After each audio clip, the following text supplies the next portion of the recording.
사랑하는 성도 여러분, 지난 시간에는 선의 2단계까지 말씀드렸습니다. 선의 1단계는 악을 악으로 대응치는 않으나 마음에는 감정이 남아있어 그것을 눌러 참는 단계라 했지요. 이는 세상 사람들에게는 선하게 보일 수 있으나 하나님께는 선하다 인정받을 수 없다 했습니다. 하나님께 선하다 인정받을 수 있는 단계는 바로 선의 2단계부터입니다.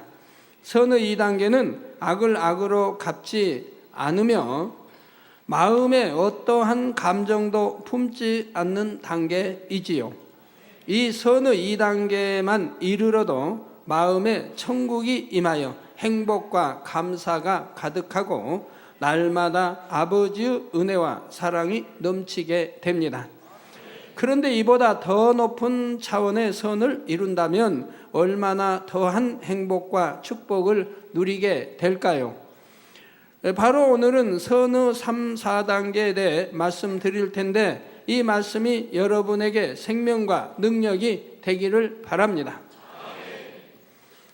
그래서 항상 가장 좋은 것으로 주기 원하시는 아버지 하나님의 사랑을 마음껏 받아 누리는 모든 성도님들이 되시길 주님의 이름으로 축원합니다. 사랑하는 성도 여러분, 그러면 선의 3단계는 어떠한 선의 차원일까요? 바로 악으로 나오는 상대에게도 선을 행하여 오히려 감동을 줄 수 있는 선의 차원입니다. 상대는 악을 바라여 나를 찌르고 아프게 해도, 나를 괴롭게 하고 힘들게 하며 미워한다 해도 내 편에서는 감정을 품지 않고 악으로 생각지 않으며 마음에서 용서하고 상대가 이해됩니다. 즉 상대의 육의 마음, 그 위치에서 생각해 주기 때문에 이해가 된다고 하는 것입니다. 여기까지가 선의 2단계이지요. 여러분들 말씀을 이제 저번에 들으시면서 나는 선의 지금 1단계라도 이루고 있는지 아니면 2단계에 들어왔는지 점검이 되었으리라 봅니다. 그런데 선의 3단계에는 악을 행하는 상대에게도 오히려 기쁨을 주려 하고 행복을 주려 하며 감동을 주려 하는 선의 차원인 것입니다. 이것이 어떤 상황에서도 어떠한 상대에게도 항상 나아질 수 있는 것이지요. 그래서 내 마음에 악이 없기에 단지 악으로 맞서 대항치 않는 선의 2단계가 소극적인 선의 단계라면, 악으로 대항치 않는 데서 머무는 것이 아니라 오히려 악을 선으로 갚는 선의 3단계는 적극적인 선의 단계라 할 수가 있지요. 자, 여러분, 이런 이제 선을 여러분들은 행하고 계시는지 한번 점검을 잘 해보세요. 나는 정말 이제 악은 모양도 없다. 나는 선하게 선으로 들어왔다가 하신 분들은 이 말씀을 들으시면서 점검을 해보세요. 내가 그런 선에 들어와 있는지. 그리고 이러한 선의 단계에 들어온 사람이 바로 온영이라 할 수가 있습니다. 선의 2단계, 3단계에서 영이다, 온영이다 딱 구분하기는 쉽지는 않습니다. 그러나 이제 대충 하면 이 정도의 선이면 그래도 온영으로 들어오고 있다, 아니면 들어왔다고 말할 수가 있습니다. 들어오고 있다 하면 더 되겠네요. 이제 선의 4단계가 있기 때문에. 하나님 말씀에 하지 말라, 버리라 하신 대로 육을 온전히 벗고 악은 모양이라도 버렸을 뿐만 아니라 하라, 지키라 하신 말씀도 온전히 임한 상태이죠. 그냥 지켜 행하는 거하고 온전히 임한 거와는 다릅니다. 온전히 임한 것은 내 마음속에 사랑을 가지고 행하는 것이기 때문에요. 그리고 온전히 더 임하면은 기쁨을 가지고 행하는 것입니다. 또 예를 들어 마태복음 5장 39절에서 42절에 보면 나는 너희에게 이르노니 악한 자를 대적치 말라. 누구든지 내 오른편 뺨을 치거든 왼편도 돌려대며, 자, 여러분들이 이렇게 행해 오셨는지요? 또 너를 송사하여 속옷을 가지고자 하는 자에게 겉옷까지도 가지게 하며, 또 누구든지 너로 억지로 오리를 가게 하거든 그 사람과 십리를 동행하고, 내게 구하는 자에게 주며 내게 꾸고자 하는 자에게 거절하지 말라 하셨습니다. 바로 이러한 말씀을 마음 중심에서부터 자연스럽게 행할 수 있는 사람이라면 그가 바로 선의 3단계에 들어온 것이지요. 자기의 손익을 먼저 따지지 않으며 선을 이루기 위해서는 자신의 희생도 개의치 않습니다. 또한 자신에게 원수같이 대하는 사람이 있다 해도 어찌하면 그의 마음을 녹여 화평을 이룰까만 생각하는 것입니다. 그런데 지금까지 말씀을 들어보니 선의 깊은 단계에 들어갈수록 육으로는 손해만 봐야 하고 희생하고 져야만 하며 어려움만 당하게 되는 것 아닌가, 이런 생각이 드는 분이 혹여 계시는지요? 물론 현실에서 당장은 자신을 희생하고 수고해야 하는 일들이 있을 수도 있습니다. 그런데 진정 마음이 선으로 채워진 사람은 그것을 힘들다, 어렵다 여기지 않는다는 사실입니다. 선을 행하는 것 자체가 기쁘고 즐겁기 때문입니다. 또한 중요한 것은 영적으로는 죄가 없는 것이 힘이기 때문에 악을 버리고 선을 이룬 만큼 영적인 빛도 강해진다는 사실입니다. 선의 2단계에만 들어가도 그 영적인 빛으로 인해 원수 마귀 사단이 역사하지 못하기 때문에 시험 환난이나 핍박도 물러간다고 했습니다. 또 시험이 온다 해도 그것을 선으로 통과함으로 오히려 축복을 받게 된다 했고요. 하물며 선의 3단계에 들어간다면 어떻겠는지요? 악한 자가 만지지도 못할 뿐만 아니라 원수 마귀 사단의 궤계를 파할 수도 있게 됩니다. 예를 들면 악으로 나온 상대의 마음이 선한 입술의 말과 행함에 감동을 받아 그 악을 회개하고 돌이키는 역사가 일어나는 것이지요. 이것은 영적으로 볼 때 선을 행하는 사람의 영적인 빛이 너무나 강하여 상대에게 역사하는 원수마귀 사단이 물러가고 그 상대의 마음에 남아있는 작은 선에까지 그 빛이 다다랐기 때문에 일어나는 일입니다. 그러므로 선이란 단지 착해서 져주고 다 내어주는 연약한 것이 아니라 이처럼 원수마귀 사단을 물리치고 그 궤계에도 파해버리는 큰 위력을 지녔다는 사실을 꼭 기억할 수 있기 바랍니다. 이러한 예가 성경 곳곳에 나오지요. 앞으로 성경상의 믿음의 선진들의 선에 대해 자세히 설명드릴 예정이므로 여기서는 이에 해당하는 예만 간단히 들어보도록 하겠습니다. 먼저는 다윗의 경우입니다. 아무 죄도 없이 오랜 세월을 사울에게 쫓겨 다니던 다윗은 어느 날 사울을 죽일 수 있는 절호의 찬스를 잡게 되지요. 더더구나 나라를 위해, 왕을 위해, 백성을 위해 생명도 불사지고 생명도 두려워하지 아니하고 전쟁터에서 용감히 싸워서 승리하고 또 나라를 지켰던 다윗입니다.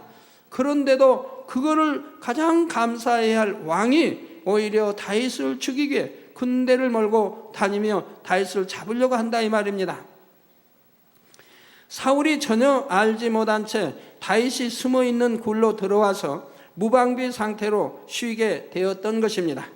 이스라엘을 아시면은 햇빛이 아주 강할 때는 아주 이제 덥지요. 햇빛일 때 아주 이제 덥지요. 그런데 그늘로만 들어가면 참 시원합니다. 그늘로만 들어가면. 그러니까 다윗을 이제 쫓아다니며 그렇게 이제 더위와 싸우다가 이제 좀 지쳐서 이제 굴이 있어. 굴이 이제 거기는 굴이 곳곳에 있죠. 그래서 굴이 있어. 굴로 지금 들어가서 아주 시원하게 잠이 들었다 이 말입니다. 그러나 다윗은 복수할 생각조차 하지 않았고 다만 사울의 옷자락을 잘라내었습니다. 그리고 사울과 멀리 떨어졌을 때 사울에게 지극히 선한 말로서 자신의 진실한 마음을 표현하지요. 여러분 혹시 생각할 때 그래도 왕인데 경호도 있을 거고 지키는 군사도 있을 텐데 어떻게 그런 일이 벌어졌을까 생각할 수도 있겠죠. 그런데 굴 밖에는 지킬 수 있잖아요. 따라와서 굴 밖에는 지키고 굴 안에는 왕이 들어가서 낮잠 주무시도록 아주 잠을 주무시도록 굴 밖에서 지키는 거죠.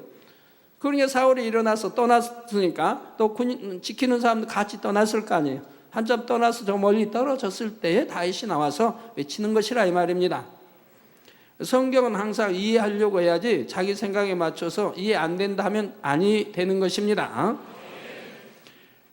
자, 사무엘상 24장 11절부터 보면 나의 아버지여 보소서 내 손에 있는 왕의 옷자락을 보소서 내가 왕을 죽이지 아니하고 겉옷자락만 베었은즉 나의 손에 악이나 죄가가 없는 줄을 아실지니이다. 왕은 내 생명을 찾아 해하려 하시나 나는 왕에게 범죄한 일이 없나이다. 이렇게 구구절절히 선한 말로 아뢰었던 것입니다. 애매히 자신을 미워하고 죽이려고 쫓아다니는 사울을 아버지라 부르면서 진심으로 겸비한 자세를 취하고 있습니다. 더 나아가 자신은 왕에 비하면 죽은 개와 벼룩 같은 자요 결코 왕을 해치지 않겠다고 약속하면서 그 마음을 달래고자 했던 것이지요. 이러한 다윗의 말을 들을 때 악한 사울조차도 감동을 받아 눈물을 흘렸습니다.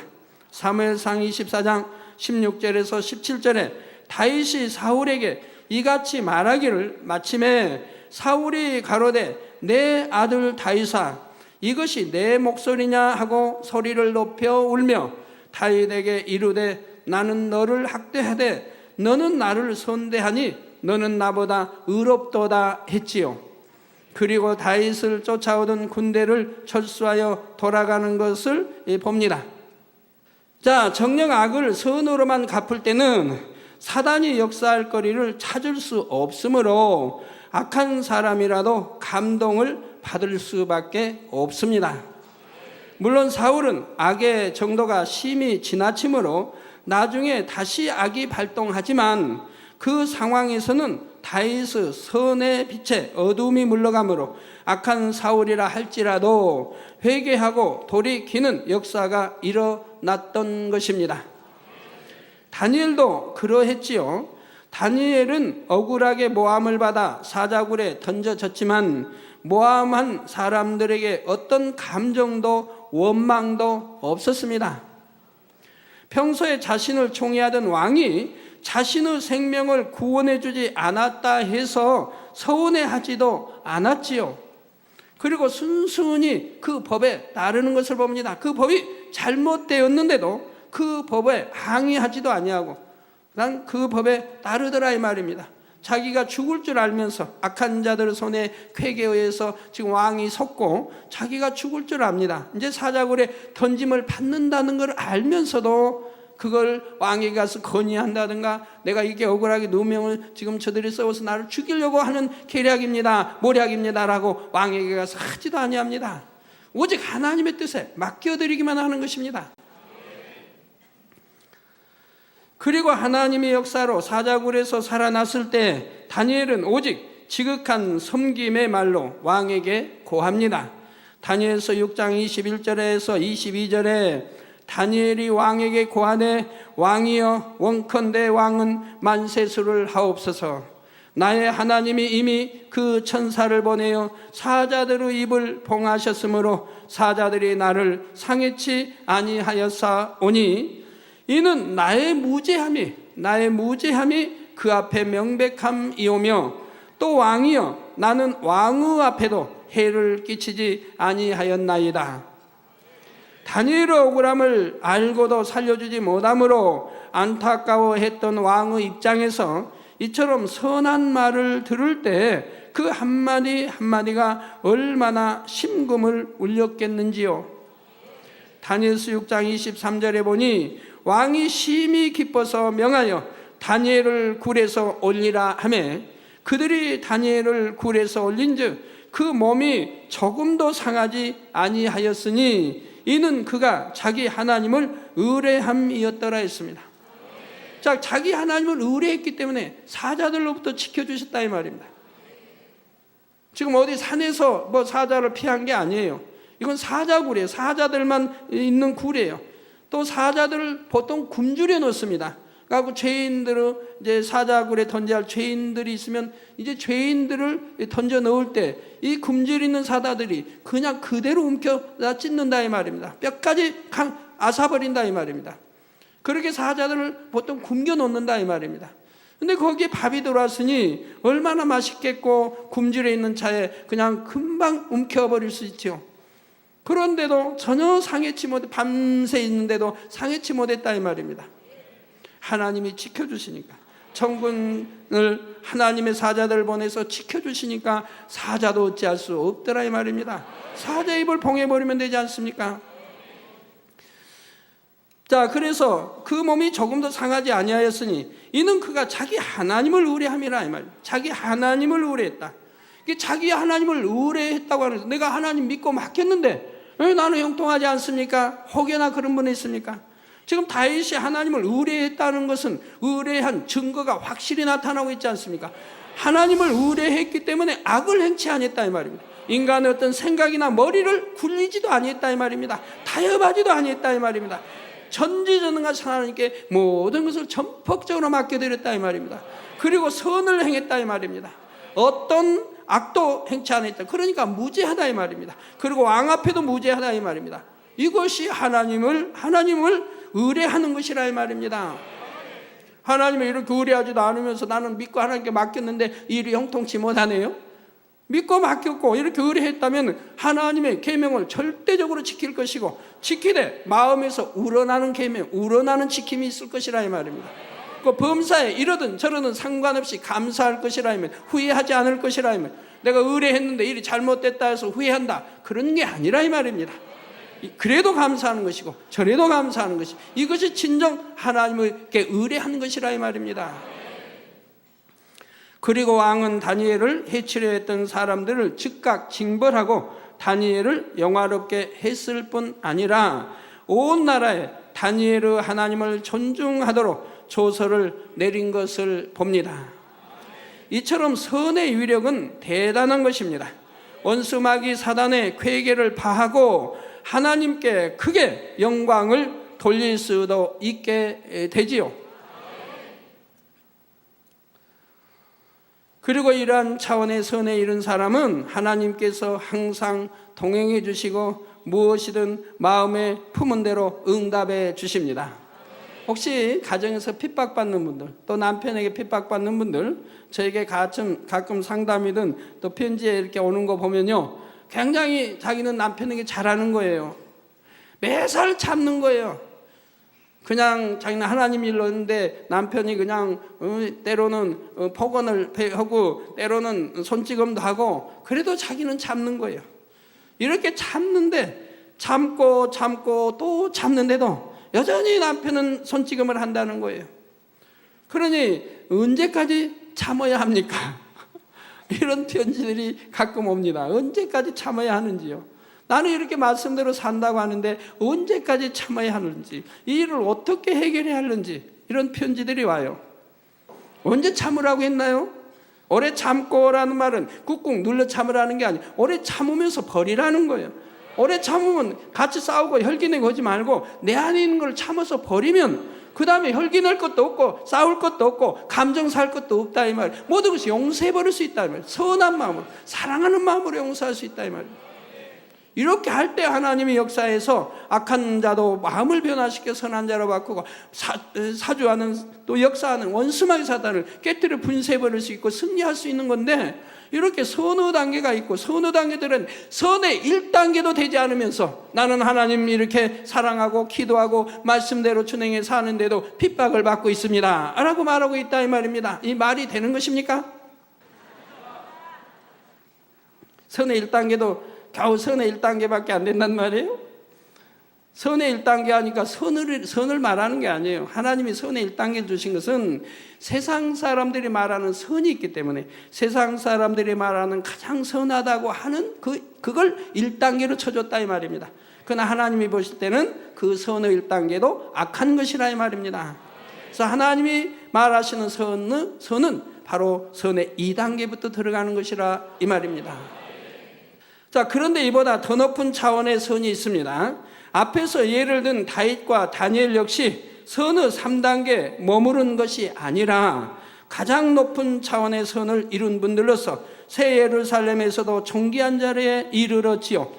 그런데 여기까지 말씀을 들으신 여러분 중에 혹여 나는 아직 악도 온전히 버리지 못했는데 언제 선의 2단계를 거쳐서 3단계에 이르나 하고 생각하는 분이 계시는지요?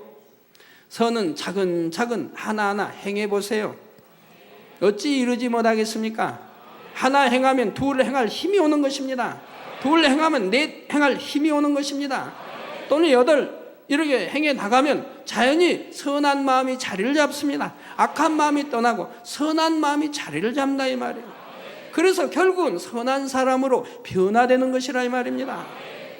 갈라디아서 6장 9절에 우리가 선을 행하되 낙심하지 말지니 피곤하지 아니하면 때가 이름에 거두리라 말씀했습니다. 여러분이 아직 악을 온전히 버리지 못했다 해도 열심히 선을 행하고자 노력한다면 악의 모양도 더욱 신속히 벗을 수 있다는 사실입니다. 물론 마음 자체가 선으로 일궈져서 선한 말과 선한 행실이 나오는 것과는 다르지만 아버지를 사랑하기에 최선을 다해 선을 쌓아간다면 그렇게 쌓은 선에서 또한 선이 나오게 됩니다. 사랑을 행하면 자연히 미움이 떠나는 것처럼 선으로 생각하려고 노력하고 선으로 말하려고 노력하며 선을 행하려고 노력하면 그만큼 악도 떠나게 되는 것이지요. 이렇게 악을 버리고 선을 행하는 일을 동시에 하되 악이 온전히 벗어졌다면 그때가 비로소 선의 2단계입니다. 그러니 선의 2단계에서도 때에 따라 상대에게 감동을 주는 선한 말이나 선한 행함이 나올 수는 있지요. 그런데 때론 상대에게 맞대응하지 않는 정도에서 그치는 경우도 있고 어떤 경우는 악으로 나오는 상대의 마음을 평안케 할 수 있는 선한 말을 내기도 합니다. 더 나아가 상대의 마음에 감동을 줄 수 있는 선한 섬김의 행함이 선의 2단계에서도 나올 수 있습니다. 그런데 선의 3단계에서는 이런 선한 입술의 말과 선한 행함이 항상 나온다는 사실입니다. 그러니 나는 상대가 악으로 나와도 마음에 아무런 불편함이 없고 그에게 오히려 선한 말을 했으니 선의 3단계구나 라고 생각할 것이 아닙니다. 어떠한 상황에서도 어떠한 상대에게도 항상 마음이 불편하지 않고 그를 선대했는가를 살펴보아야 하는 것이지요. 이처럼 정확한 자기 진단을 통해 정녕 아버지께서 인정하시는 선의 차원으로 더 깊이 들어오시는 성도님들이 되시길 바랍니다. 사랑하는 성도 여러분, 이제 마지막으로 가장 높은 차원의 선인 선의 4단계에 대해 말씀드리겠습니다. 선의 4단계는 악으로 나오는 상대를 위해서 생명도 아낌없이 줄 수 있는 선의 차원입니다. 바로 독생자를 죄인들을 위한 화목제물로 내어주신 우리 아버지 하나님의 선의 차원이지요. 또한 의인들이나 선인들만을 위해서가 아니라 죄인들을 위해서 자신의 생명을 내어주신 우리 주 예수님의 선의 차원입니다. 우리 예수님께서 십자가에 못 박혀 피를 다 흘리며 죄인들을 대신해 죽으시기까지 받으신 고난은 사람으로서는 너무나 감당하기 힘든 일이었습니다. 그럼에도 예수님께서 이 고난의 길을 기쁨으로 가신 까닭은 무엇입니까? 죄인이었던 우리들의 죄를 대속해 주심으로 우리가 하나님의 자녀가 되게 하시려는 것입니다. 나아가 참으로 선하고 깨끗한 마음을 지닌 하나님의 참자녀가 되게 하시기 위함이었지요. 예수님께서는 십자가에 못 박히시기 전에도 이미 많은 고난을 받으셨습니다. 군병들이 씌운 가시면류관과 잔인한 채찍질로 인해 온몸은 이미 피가 낭자한 상태였던 것입니다.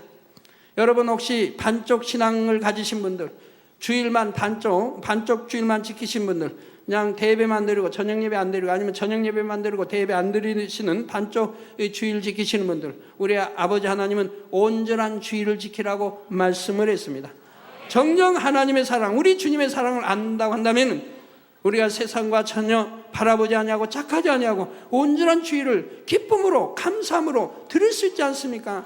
정령이 하나님을 사랑한다면, 하나님의 사랑을 알고 믿는다, 이러한 분들은 교회 오는 것이 너무 즐겁습니다. 안식일 지키는 것이 너무 즐겁습니다. 예배 참석하는 것이 너무 즐거운 것이고 기도하는 것이 너무 즐겁게 됩니다. 이때야말로 내가 하나님 사랑하고 주님을 사랑한다고 고백할 수가 있는 거지요. 억지로 하는 것은 사랑한다고 고백할 수가 없는 것입니다. 사랑이란 억지에서 나오는 것이 아니니까요. 이처럼 많은 고난을 당하신 예수님은 이번에는 키보다 크고 심이 무거운 나무 십자가를 짊어지셔야 했지요.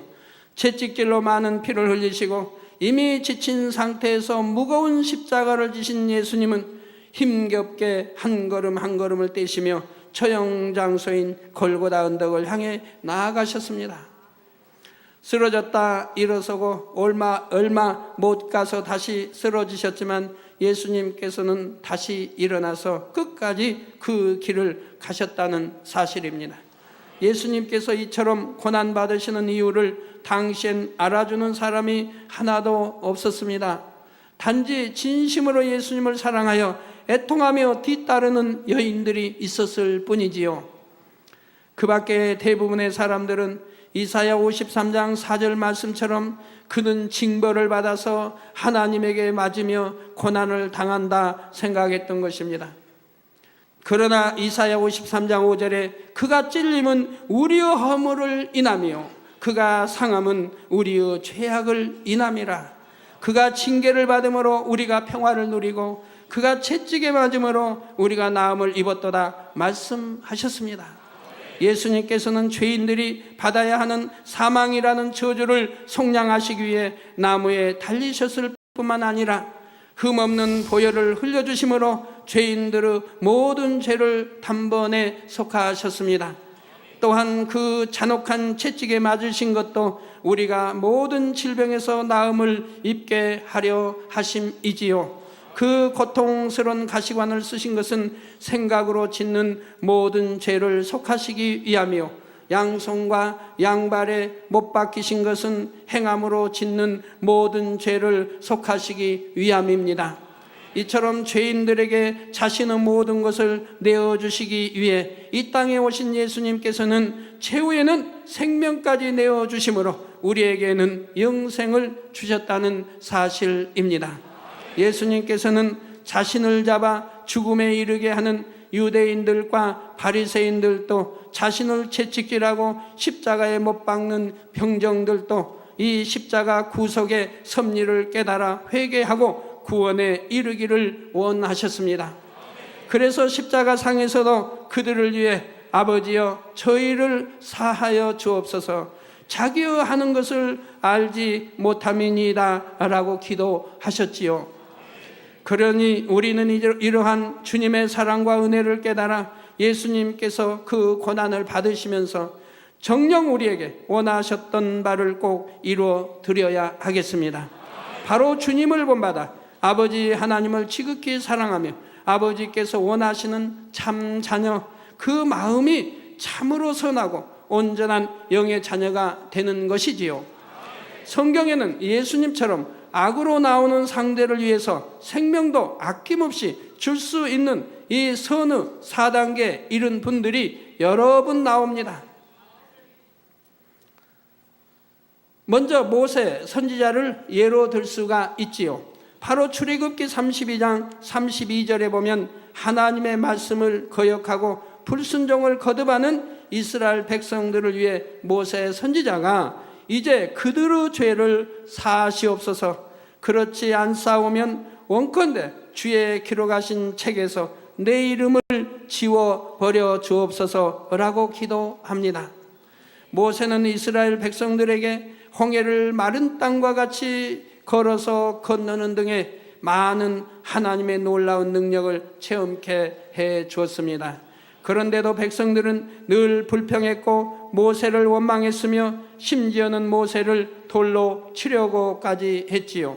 이런 백성들인데도 하나님의 진노가 그들에게 임할 상황이 되자 자신의 생명을 담보로 하여 그들의 죄를 사해 주시라고 하나님께 기도했던 것입니다.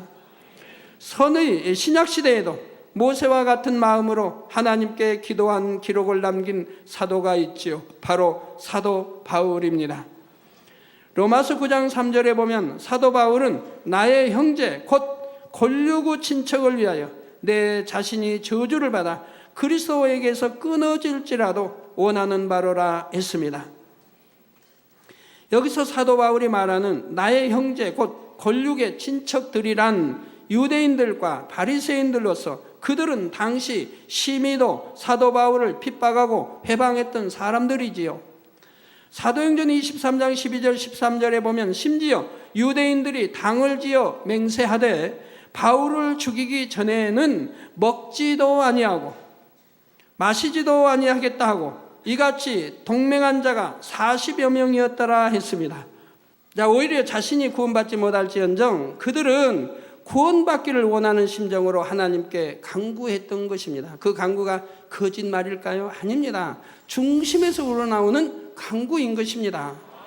이러한 선을 이룬 사도 바울이었기에 아버지 하나님께서는 그에게 큰 권능을 허락하셔서 그의 몸에 닿은 손수건이나 앞치마만 가져다 얹어도 악기가 나가고 병이 떠나는 등의 희한한 능도 나타나게 되었던 것입니다. 자, 이 밖에도 아브라함과 엘리야, 에녹과 같은 분들도 이러한 최고의 선의 차원에 이르셨지요. 이러한 최고의 선의 차원에 이르면 원수마귀 사단이 회방할 수도 없습니다. 또한 아버지 하나님의 기쁨이 되니 마음의 소원을 품기만 해도 응답이 되고요. 또한 원수마귀가 회방하면 오히려 그것이 축복이 되는 것입니다. 다윗이든 새 친구든 우리 주님이든 다 스데반 집사든 회방했기에 더 축복이 된다 이 말입니다. 스데반 집사는 순교했고 천국에 높은 서해로 올라갔을 것이고 오히려 해방받았던 그들은 이런 원수마귀 역사할 때 하나님 허락하시고 그 연단을 통과했던 분들은 더 높은 서열에 더 높은 영어 차원에 선의 차원에 들어갔지 않습니까? 욥도 마찬가지고요. 또한 이로부터 권세와 능력도 받아 많은 영광을 아버지 하나님께 돌릴 수가 있습니다.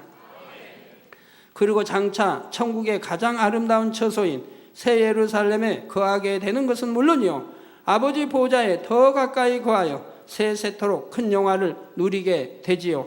그러므로 더욱 선을 사모하여 온전한 선의 단계로 신속히 들어오시는 모든 성도님들이 되실 수 있기를 바랍니다.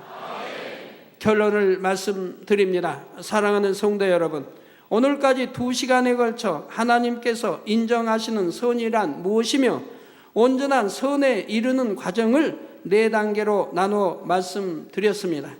앞으로 선 3번 말씀부터는 3번 말씀부터는 성경에 나오는 인물들을 예로 들어 실질적인 선의 여러 분야에 대해 말씀드리게 됩니다.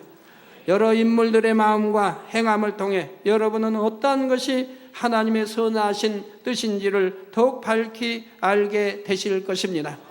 그런데 아는 데서 그치지 않고 행함으로 나타내는 것이 바로 하나님의 기뻐하신 뜻입니다. 또한 시간이 흐르고 환경이 바뀐다 해도 변함없이 계속하여 행해 나가는 것이 하나님의 온전하신 뜻이지요. 요한 3서 1장 11절에 보니 사랑하는 자여 악한 것을 본받지 말고 선한 것을 본받으라. 선을 행하는 자는 하나님께 속하고 악을 행하는 자는 하나님을 배웁지 못하였느니라 했습니다. 그러므로 선한 것을 본받아 변함없이 선을 행하는 성도님들이 되심으로 하나님의 흠없는 자녀로서 죄악이 관영한 이 세대 가운데서 빛들로 나타나며 아버지 하나님께 많은 영광 돌릴 수 있기를 바랍니다. 그리하여 여러분 자신도 영광과 축복의 주인공이 되실 수 있기를 주님의 이름으로 축원합니다.